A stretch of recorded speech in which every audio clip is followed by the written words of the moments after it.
record on this computer. There we go. The recording's in progress. So April, take it away. Jennifer, it looked like to start, it looked like you had a question, your hand's up. Yes, I do have a question. You guys were just talking about one person's on demos and another person is doing something else. Are these specifically related to our TCL group, or are these meetings that we can watch and learn, or can you describe? Yeah, I mean, for me, I think they're what our assignments, our mentor assignments are for the week. We kind of just divvy up our tasks. And so like for me, I'm just leading the demo portion of, which is just really to ask you to present. And then Scott's got like an actual module that he will present. But it should all be in this meeting. And then it's like who's on office hours this week. So it's really just our tasks. That's our checklist. Yeah. Okay. So do we have a demo this week? It's 50, yeah. So 50, what happened? Yeah. I don't know. Did you get filled in when you were in office hours about sort of what we decided to do? I mean, I heard that there was just one group, right, this week that everyone just worked together on the same issue. Yep. Okay. And so my impression was that issue, what was it, number 2 got finished up. Am I reading this right? What happened? So we ended up with 4B. 4B is what got 4B. finished. Yeah, That's right. so we 4B finished got up 4B and then we tackled 5. And we got some really good feedback from Tanner and April this morning on that. So there are only 2 of us here. We haven't heard from Ikram in a little while. So Arvin and I thought that we would do the demo if you all are game for that. Yes, absolutely. Yeah. Okay. Would you like for us to start now? Yes, please. Okay. Sorry, we're not being very clear. Yes, please. Okay. I would like to share my screen. I'll just kind of get this rolling, and then Arvin's going to fill in on the parts that he did the most work on. So can you all see my screen? yes. Okay, awesome. So let's go ahead, and I had to clear out my tokens before. Here we go. Okay, so this is our home screen. I needed to go into our issues real quick. Here we go. So this is our issue. We wanted to join an existing shopping list so that we can share that list with another person. The idea being, if you are just logging in and you want to add to an existing list, you can go ahead and take care of that. So the acceptance criteria for that are when the user does not already have a token in local storage. On the onboarding home screen, a simple form is displayed that allows the user to enter a token. Entering the token and hitting submit saves the token to local storage, and that gives them joint control of the list. If you submit it and the token does not exist, it shows an error. And if you get an error message, you get the chance to try again. So with those four little pieces in place there that we needed to take care of, we have our shopping list, and we do not have a token in local storage.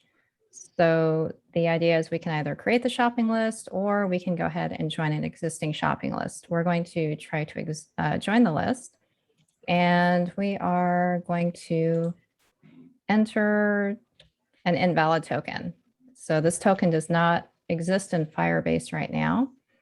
And then we try to join it, and we get an error message. So that effectively takes care of this last point, or rather the third point. And let's see here, if we go back, we get another chance. So we clear out our alert, and I think it's Croak. Yeah, there we go. I think that's the correct one. And we can join the list. And it does indeed exist. We have our token in local storage. We can add to that list. And just to confirm that that list exists, is it here? Here it is. This is our Cloud Firestore, and this confirms that NCAA Happy Croak does exist. So we are actually pulling from a valid list when we do that. So that took care of the error message, allowing us to try again. We did get the error message. Upon entering and hitting submit, that token was saved to local storage, which we just saw. And the onboarding message, we did get that screen. So I believe that means that we have fulfilled all of the acceptance criteria as listed in the issue. So how does all that actually work in our code? Here it is. Here it is, y'all. Okay, so we had to go ahead and make a little component because on our homepage here, it's really simple. We have welcome to our shopping list. You can tap create a shopping list to get started, and then you can go ahead and create it if there isn't one in there, right? Your first time in. Or you can also join an existing shopping list right here, simple little paragraph tags. And then we created this join list component on shared token, which I believe that we are going to probably rename Tanner. So here's our component. We created a join list component on shared token, and the on shared token is in our app.js. But this just shows you that this is a little form, and it brings in that on shared token. This is the input. This is our little input field. It's a text field. You have your button. It's just a basic submit button. So this is where all the magic happens. And I think this is probably where Arvin is going to step in and describe the logic behind it. Sure. So, okay. Yeah, so what we changed here was, and if you could scroll down a bit, Jen. Right, so we started shared token, which is what checks if we have if it's a valid token or not. So first we access the Firestore and check if that collection exists, get the reference, and then call the get method on it, which then returns a promise, and we wait for the value to return. And there isn't like a way, for example, like we could check if a doc exists, there is that method, but for collections, it's a bit different. The only way to check if one is valid is to check if there's any documents inside of it, which is why we call the dot size on 31. And then therefore that's gonna, if it's 0, it's gonna be false. If it's 1, then means it exists.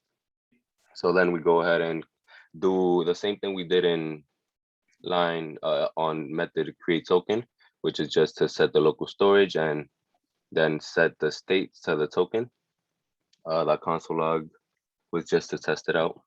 And then else if it doesn't exist, we just send a little alert message, which is the error for now.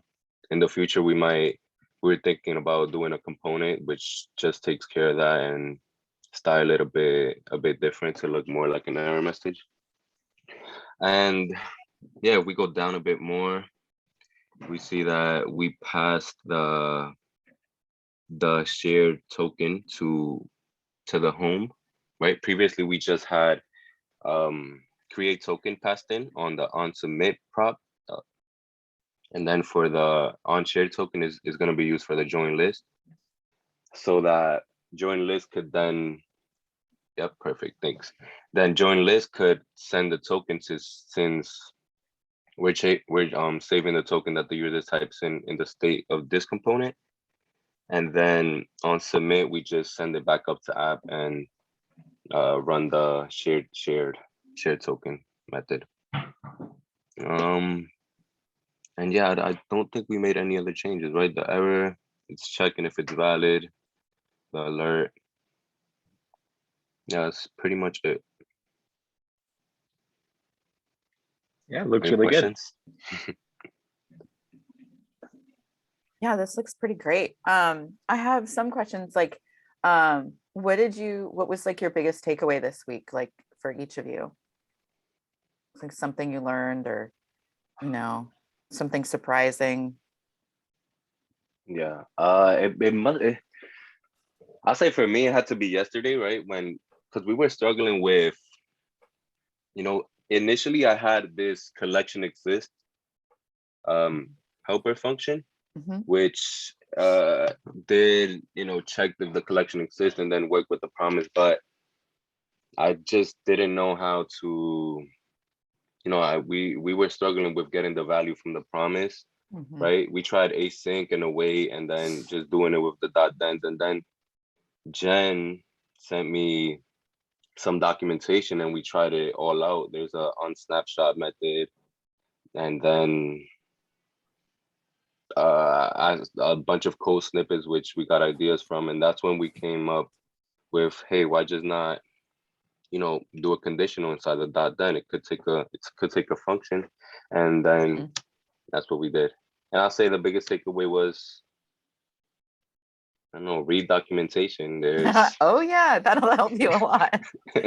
It's not always so obvious, right? And so once you got into the documentation, it started to make more sense. Is that awesome? Yeah, that was my takeaway, because Arvin was working on that late. What was it? Friday night. We were, I don't know, 10:30 at night, something like that. And I couldn't even read anymore. I was so tired, and he was working on it. Oh yeah. And then Saturday all day I was tied up. And then I finally sat down. I'm like, there has got to be an easier way. I cannot there's a simpler way. We're like, he worked out we're going back and forth between files. And so then I just started Googling, like my life depended on it, because I was not doing that again. I was just not. And then all of a sudden, all this stuff came up. I'm like, hey, so I'm like messaging Arvin, and he's like reading, scrolling. but it's like, yeah, it's documentation, and I hate documentation, but man, that stuff saved our life this week. Yeah. That would be awesome if you could share the documentation with the like in the Slack channel when you guys get a chance. Yeah, for sure. Because I'd love to see what it was, the thing that made it. But that's great, because I think that shows too the smell test, when someone's just like, this, we're working too hard here, and sometimes it's really hard to see through the weeds, when you're in it. And because it feels like you're just up against something and you're not, I don't know, like for me personally, I'll be like, oh my God, I'm not smart enough to figure this out, or, or whatever the result is in your head. But then sometimes it just takes someone else to go, maybe this is easier. That's wonderful. Great demo. You guys have any other questions, Scott, Tanner? No, it looks really good. I had a chance to get familiar with this code in the MR review, and it was good to see it all come together. Very nice. Yeah, I'm very impressed. Great. So for the pull requests, I know, Tanner, you had some comments in there. Should they handle your comments, like there was the idea to update the share token name and remove the console log and then resubmit it before your approval, and then Yeah, I think those should take no more than a few minutes. Right. I did have one larger one that was more just for future consideration, just a bit of feedback. But if we could just rename those variables just to make our lives easier in the future, I think that would be plenty fine for approval and a merge. Cool. Alrighty. I still haven't seen the comments, but I'll check them out and then we can make those changes, Jen. Cool. Yeah, sounds good. So I have a question. Yeah, I was like, I have a question. Okay, so you had said, because I did read all of the suggestions.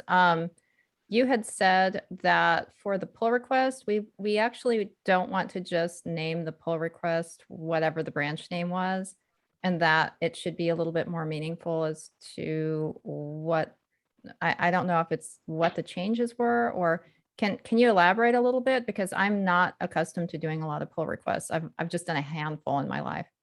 Yeah. So it depends on your workplace. Some places have pretty strict requirements for the title of the pull request.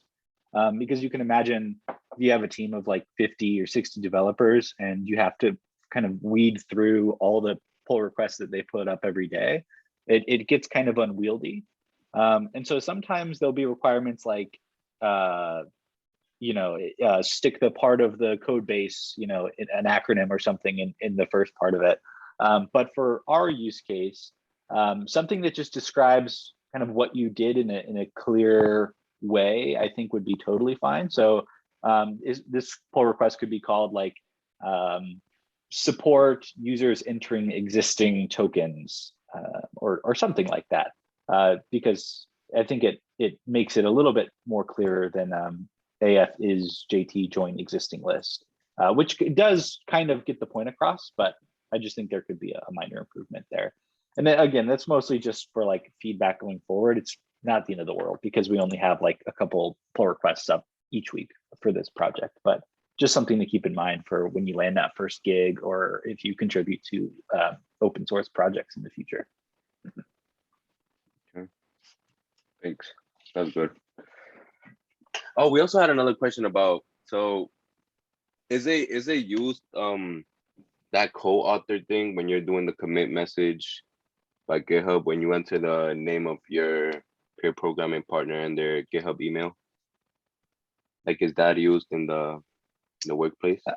I personally don't use it because generally speaking, I don't know, like I think it could be nice if you want to have like written responsibility over code, right? Like this person and this person wrote this code.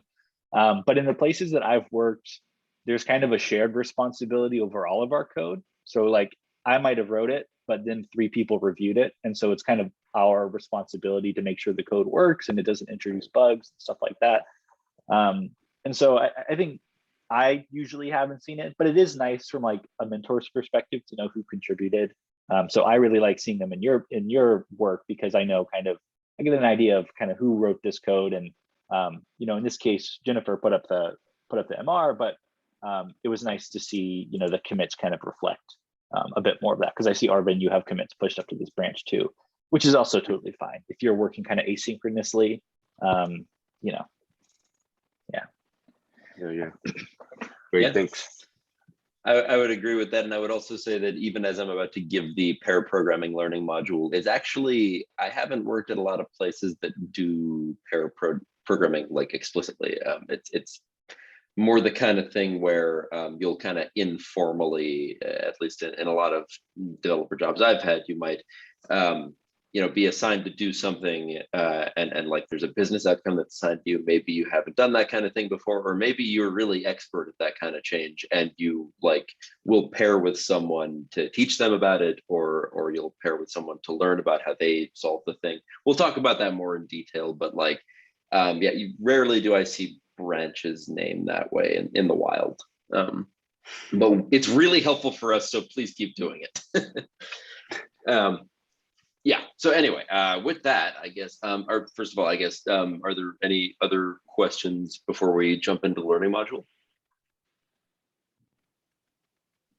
Going once? Phenomenal, all right. So I'm gonna share my screen. And I'm just gonna minimize this window and present. This is a pretty quick module. Can everyone see okay? Or can anyone not see okay? Yeah, awesome. All right. This is a pretty quick one. I think it might be the shortest of the learning modules, so we won't keep you for a crazy amount of time on this rainy Sunday morning, but it's rainy here anyway. The basic idea with pair programming is that 2 developers sit together in front of a computer and take turns writing code using just one keyboard. That's kind of the original definition. Obviously, in today's like slightly more remote distributed model, it's not entirely feasible to do this kind of thing for every team, but the basic responsibilities are still solid for this kind of thing. You generally speaking, for pair programming, have exactly 2 roles, which I expect will be really familiar to April. I'm kind of upset I didn't give you this learning module because you've just finished a road rally race, but you've got 2 roles for pair programming. You've got a driver and a navigator. And so the driver is the person controlling the keyboard, and they're actually writing code down in order to complete the task. So they're going to be narrating the things they're doing, and they're thinking about kind of low-level elements of the code, like, do we need to use double or triple equals here? What kinds of specific methods are we requiring for this code? And the navigator, by contrast, is paying attention to the code that the driver is writing, and they're making suggestions. They're talking about alternatives. Did you maybe think about using fetch instead of direct hash map access or something like that? They are finding answers to upcoming questions and challenges before the driver runs into that part of the code, and being a sounding board for the things the driver's saying while they're working on that code. So they're taking more of a wide angle lens, bird's eye view kind of perspective on the code as it's being written.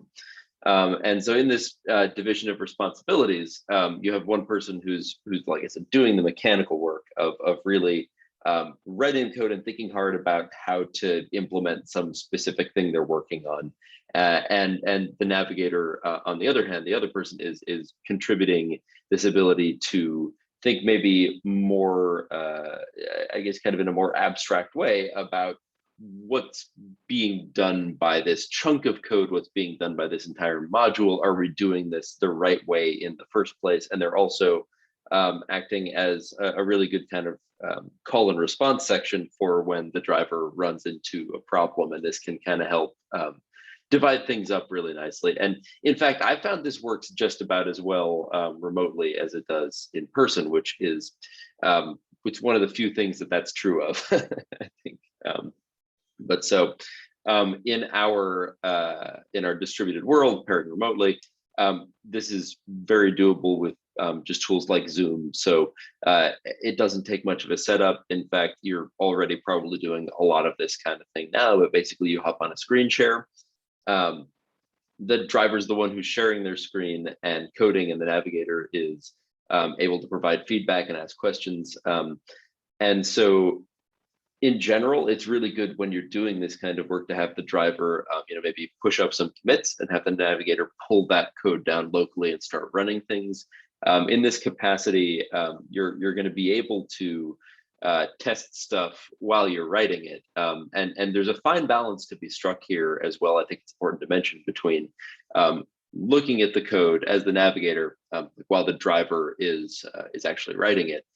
Because you want to be paying attention to what's going on, and you need to be able to offer insight, especially if the driver asks for some specific help with the section. But also, as the navigator, you have a little bit more flexibility because you can bring in outside resources. You can be Googling things that you think might be a problem up ahead, and kind of bringing that resource gathering into it. But it's important as you're doing it never to lose focus of what's actually going on. So like I said, it's my least favorite possible answer to a tricky dilemma in a presentation context, but you do have to strike that balance. And so, the driver and the navigator then swap roles, generally speaking. You might do this after a particularly chunky commit.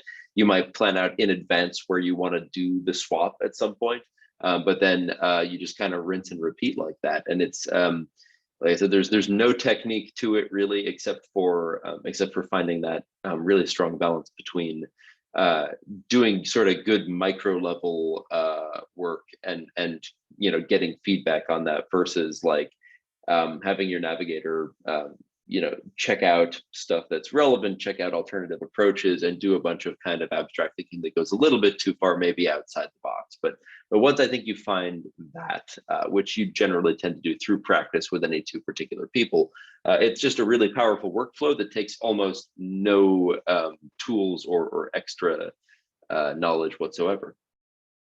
So the most important thing about this is to maintain a particular mindset and attitude.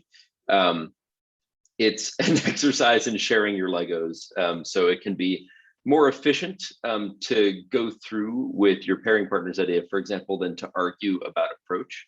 And so when you're in either one of these positions, it's important to sort of approach the entire thing with a beginner's mind and to embrace doubt and possibility, to not close off your perspective to questions from the other person involved, because everyone is, I mean, this is the process generally of mutual consent, which is important in all things and especially this. So, you know, it's an opportunity for both of you to learn from the way that one of you mechanically writes code and the way that the other one does research, perhaps, or thinks about how to solve problems in the abstract. So there are some specific guidelines here.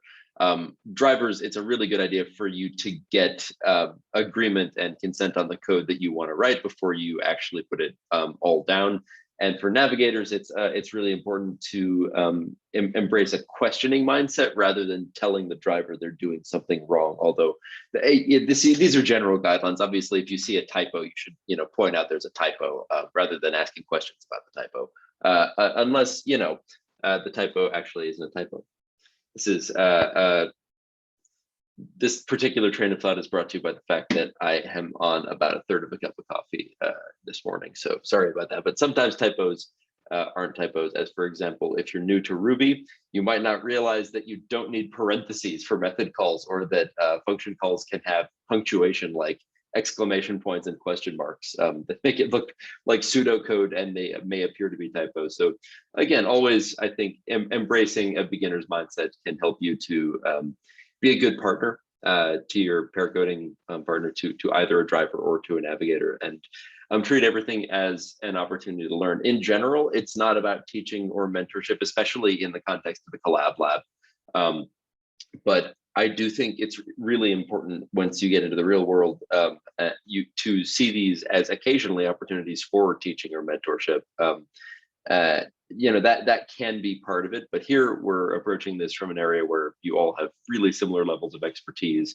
No one's done this project before, except for some of the mentors. So, it's in that context, you won't be teaching somebody generally. You're both there to learn about this kind of from the process. If that's, I don't know, maybe sort of third eye chakra enough for you. I'm from Boulder, so this kind of thinking comes very naturally to me. It's abstract, but it's also representative, So what I'd like to, a question I'd like to put to the group is, how does this model for pair programming align with everybody's experience so far? And how does everyone feel about, I guess, the idea of sort of adopting this kind of mindset, maybe in comparison with some of the natural modes that you've been doing up until this point? We've got a couple of you, so if neither Jennifer nor Arvin wants to volunteer, I can just pick somebody, but I'd prefer it if you picked yourself.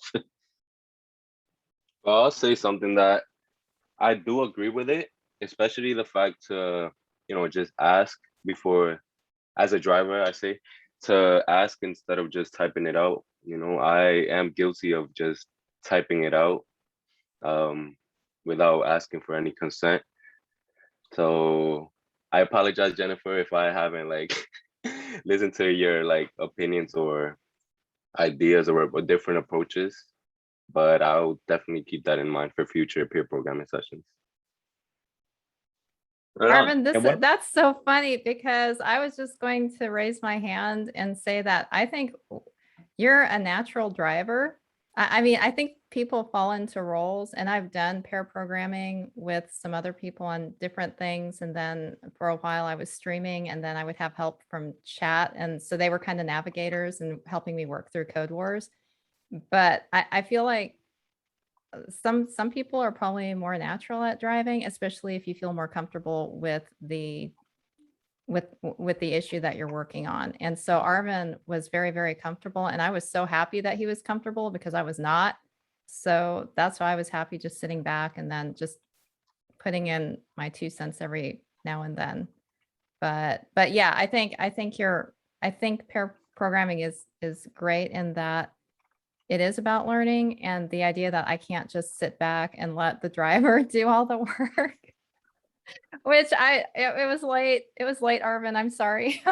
I was letting you do all the work. It was late and I was tired. We just came back from the zoo. But yeah, no, I mean, I do have to step up, and and we didn't specify, okay, Arvin, you're driving. Okay, Jennifer, you're navigating, right? It wasn't like that. And I don't know, in the real world, is this something where you sit down and you say, okay, you're the driver, I'm the navigator, and then you take on those roles specifically, or is it more organic and fluid than that? I mean, It we did it depends on that the way. organization. Yeah. Sorry.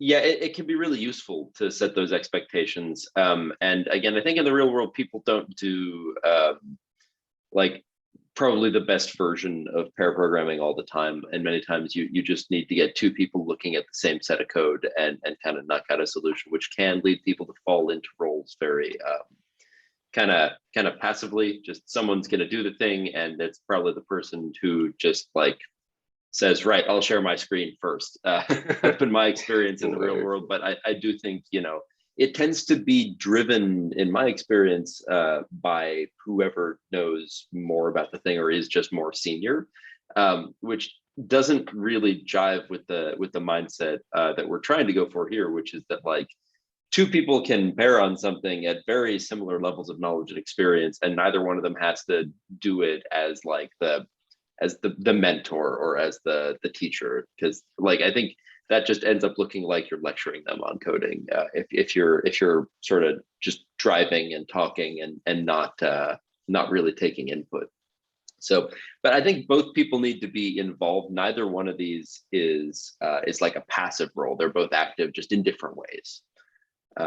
And so, that's an area where if someone does kind of naturally roll into a driver role, especially in the real world, you can very easily just take an active role as a navigator and really bring in experience that you have and be paying attention. That's the best thing you can do in a navigator role, is just pay attention and bring in outside information where you have it. To assist in that capacity. So I think any pair programming session, no matter how it starts out, can end up productively. Yeah, and if I might just add on to that, 1Password had an initiative a couple years ago where we had formal pair programming, where we would meet probably once a day for about an hour with another developer, and it would kind of rotate throughout the week. And it was a really cool experience. Our kind of walk away was that not all problems need to be paired together. Once you are kind of comfortable as a developer, you might be sometimes better off just by your own looking at a problem. But then you come across difficult problems that you're struggling with, and it can be really valuable to pull in another developer to kind of look over it with you and walk you through it with you. And then in regards to naturally falling into positions of driver and navigator, I would encourage you to try to resist those, because both are really valid. And if you find yourself a good driver, maybe try being working on your navigator skills and vice versa, just because there is a lot of value in being able to observe and help, even if it's a skill you have to build up, or driving is applicable as well. Definitely. Absolutely. Couldn't agree more with that.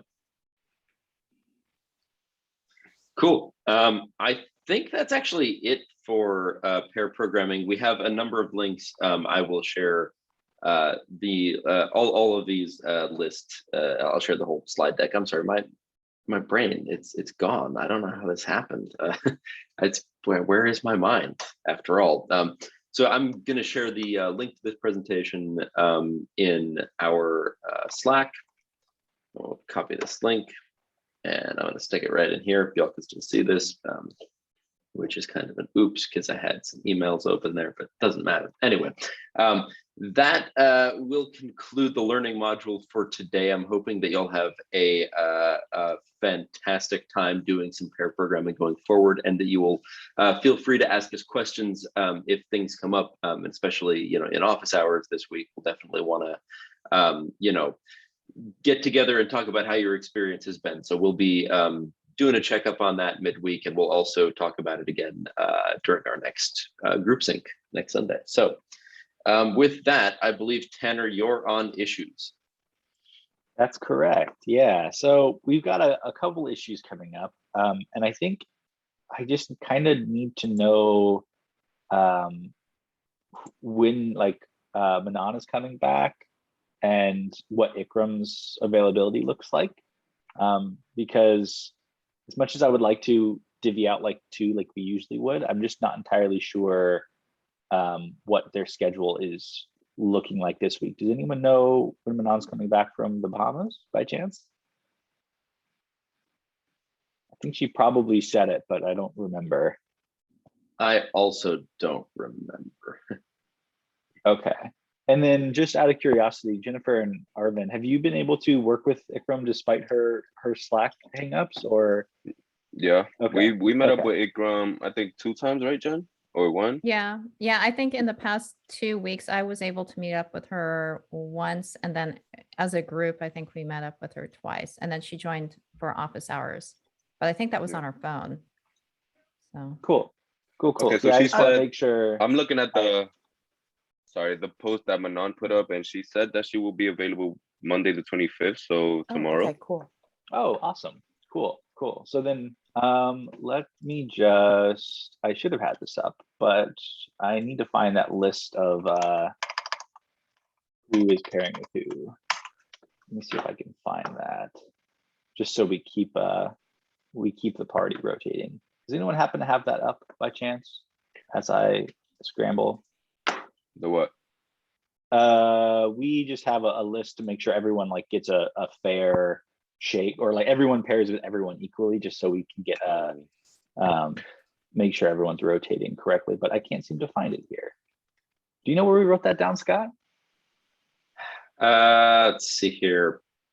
It's in, gosh, it's in TCL 30. It's in a GitHub project somewhere. I just need to locate it. It's, what is that project? Maybe? No. I believe it's in one of these markdown files. Yeah, projectbrief.md in the repo. So Okay. that would be, are we on week 4? Yeah, this would be week 4. So Arvin and Jennifer and Ikram and Manan. That sounds good to me. Cool. So let's see. We got issues number 6 and 7 coming up. 6 is cool. As a user, I want to be alerted when I'm entering an item that is the same as something already on my list, which is nice for preventing duplicates.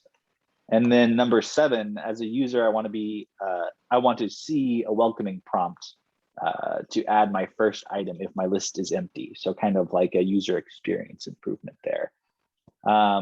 Let's see, Jennifer and Arvin, do either of those sound more interesting to you? I am so sorry. I think I wasn't paying attention.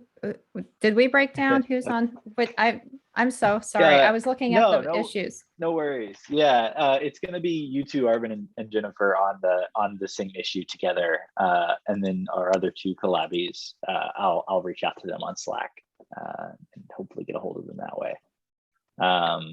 So let's see. We're looking at issue 7 and 6. Is there a particular issue, Jennifer, that you might find interesting, or Arvin, of course? I think I saw Arvin shake his head though. So. Oh, I'll say 7.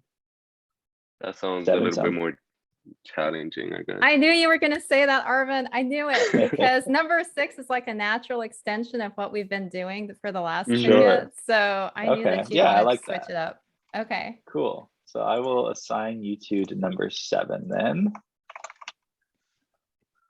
Cool. And if you need me help, please reach out on Slack and we can get that ball rolling. And then I will assign number 6. Let's see here. Cool. All right. Well, that is issues. Cool. As a closing note, I wanted to mention I might try and rejigger our meeting times a little bit. It looks like Ikram can't make it at this time going forward, so we can. I'll send out another doodle. We'll see if we can find another time that works for folks over the weekends. So hopefully the answer to that question is yes, but we shall see. And yeah, I'll get that going shortly. We might need to find a way to make sure that Ikram can interact with that doodle if she's not in Slack. But hopefully, if we can communicate with her over email, I'll send one out to her specifically, and maybe that'll help. Cool. Yeah, that sounds good. Thanks, Scott. Awesome. All right. Thanks, everybody, for your time. Have a fantastic rest of your Sunday. Awesome. Thank you guys April, so if much. you could, Thank you. Bye, April, if you April. could, Bye, I really wanna Scott. Bye, see your Tanner. truck. Bye, Arvin. so if you could send me your Instagram, that'd be cool. Okay. All right. See ya. Bye.